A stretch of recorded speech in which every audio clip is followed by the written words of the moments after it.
Avatar 1. 1 was the very first avatar, which meant he started the avatar cycle, as after he passed, Rava transferred to his reincarnation, born of the air nomads. And when they would pass, she would continue this by transferring to the next would-be avatars, born of the water tribe and the earth kingdom, and then would continue the cycle going all the way back around to fire. And whenever these new novice avatars would need help, the spirit of Wan would appear to aid them and give them advice, giving Wan's spirit the title of guiding force, until there was enough avatar spirits to fill in that role, allowing Wan to slip into whispers and myths. Avatar Benba. Benba would have been one of the few cutthroat avatars who would show no mercy to the people who threatened the peace he was trying to protect. And with being a masterful airbender since their youth, they would harness the lethal side of airbending and utilize it to literally take people's breath away until they were permanently breathless. Avatar Benba would have done such a good job at striking fear into people's hearts that most people to this day know not to F around with the avatar. Avatar Minkinse. Minkinse would have been known for being the avatar most in tune with nature. So much in fact that she could bend the water within plants and be the originator of plant bending. Minkinse would have believed in peace in the start of her journey, but after seeing the unjust strife of the world would have developed plant bending to both protect the weak and harm the wicked, while always being on the side of nurturing nature. Avatar Fusang. Now Fusang wouldn't have been the very first sandbender, but he would go on to learn the craft from the ones who were. And through his avatar power, would have been the strongest sandbender that ever lived. With the power to create massive sandstorms from any rocky terrain, this efficient avatar was known for burying armies of his enemies regardless of how many there were, making them breeze away like the sands in a desert. Avatar Suzo. Suzo would have had an obsession with a dragon, so much so that he would have started his journey off by learning the dragon dance from the Sun Warriors to become a master firebender. He would have then started tracking down and taming dragons to add them to his massive dragon army that he was making. And all the dragons he collected weren't just fond of Suzo, but respected his skill as dragon master as he rode them into battle against any foolish would-be dictators. Avatar Wangdu. This air nomad avatar would have been a master at spiritual projection. Ever since he was a toddler, his spiritual connection would have been greater than most avatars. And since he was easily able to befriend spirits and could contact and communicate with his past lives at such a young age, he wrote down all the secrets and information they could provide him into scrolls which he coveted. Even Wan Xintong desired to obtain the secrets this avatar knew. Avatar Naka. Naka would have been known for being the greatest healer in the avatar cycle. She would be so prolific in healing that she would even be able to give normal water traits of spirit oasis water, allowing her to not just be able to heal all wounds, but to even be able to revive someone back from the dead. And for all this healing power she would have possessed, she would have been known for being the most nurturing avatar. Avatar Plum. Plum would have been an avatar born in the Earth Kingdom, but being born with a genetic disposition to lava bend. In fact, he would have been the very first originator of lava bending. And with seeing the unique craft as being extremely useful, Plum would have been given the moniker Landmaker after utilizing lava bending to create lands that poor mistreated people could move to start new lives. Avatar Union. Union, with her immense power, would have been given nicknames such as Mistress of the Storm or Color of Thunder, as she would have been the only avatar to ever master generating lightning. And the electricity she generated through the avatar state was so massive in scale that as a result of it, she could summon powerful lightning storms to obliterate any of her opposition. Avatar Daki. Avatar Daki would have been known as the quickest and most evasive avatar. Being a master at wind running, this avatar would have been the hardest to catch because he would find himself running 5 to sometimes even 10 times faster than the wind. And he was no slouch when it came to combat either, as he could form powerful tornadoes around himself, both for attack and defense purposes, making you wish he would just run away. Avatar Gun. Avatar Gun was the avatar that was most disdainful of humanity, believing that they took more than they gave. But he still lived his life fulfilling his avatar duties. And one skill that Avatar Gun would have been known for being the master of is water blasting, pressurizing water and shooting it at his enemies and foes at powerful intervals. Gun may have not had the greatest control over the elements like his previous or succeeding Avatar lineage, but he knew how to put them towards powerful attacks. Avatar Salai. Avatar Salai was known for being one of the greatest avatars. He would have had a strategic mind and would have been known as one of the greatest generals the Earth Kingdom would ever have. He would specialize in creating earth armor for battle, armor made out of any minerals of earth found in his vicinity. Salai would also be a master at creating tunnels through earthbending like the Badger moles to gain access or create passage to strategic locations for sneaky traps or surprise attacks. Avatar What Ifs, Episode 14, Avatar Zetto. Zetto was the avatar that saved his country by becoming a bureaucrat, diplomat, and accountant of Fire Lord Yosor. He would have been a prolific lava bender, a skill that he would have gained through being a master at heat redirecting and transferring. And through such unique ability, he learned the power to create and bend glass through shifting rock to sand with earthbending, then superheating it with firebending, then supercooling it with airbending just to break and control the glass with earthbending again. It was a secret art that Zetto rarely ravished in using.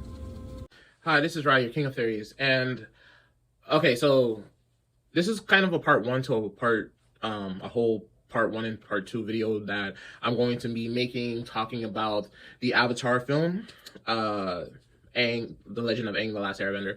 And I kind of wanted to kind of like say this first. The reason I'm doing this is mainly because the movie's already out. Regardless of you wanting to be respectful to the people who created the movie, half of the internet, if not 75% to a whole of the internet, has already seen it. And once it drops on streaming on Paramount, if they still decide to put it on streaming instead of giving it the respect it deserves by putting it in theaters and having people watch it, because even though I've seen it, I would still pay a ticket, multiple tickets, because that's how much of an Avatar fan I am, to watch it in theaters. I don't have a Paramount streaming service, but I would get it to rewatch it again once the Paramount streaming service has it on their platform. But yeah, it doesn't change the fact that most of the internet, if not all of the internet, have already seen this movie, because it's still online, bro. So I just wanted to say I'm making this video because I want there to still be discussion. I want there to be hype. I want there to be theorizing, because this movie that has leaked isn't truly the full movie. Once the full movie drops, there's going to probably be some deleted scenes, some cut. It's probably going to be way longer than what was, like, you know, leaked online. So it's going to be way more for people who are still wanting to rewatch it. But, you know, to keep that hype alive, since Paramount, everyone universally agrees, sucks at handling the Avatar property. They just don't know how to market it. They don't know how to hype people up for it. They don't know how to actually release stuff. They already have a full movie and they're not even showing a trailer of it. Like, so I'm doing this as a way to hype up the film, because like I said earlier, the actual movie is probably going to have way more content. So it's just a way for people to still look forward to it, still be hyped for it, because they'll be able to theorize stuff about it.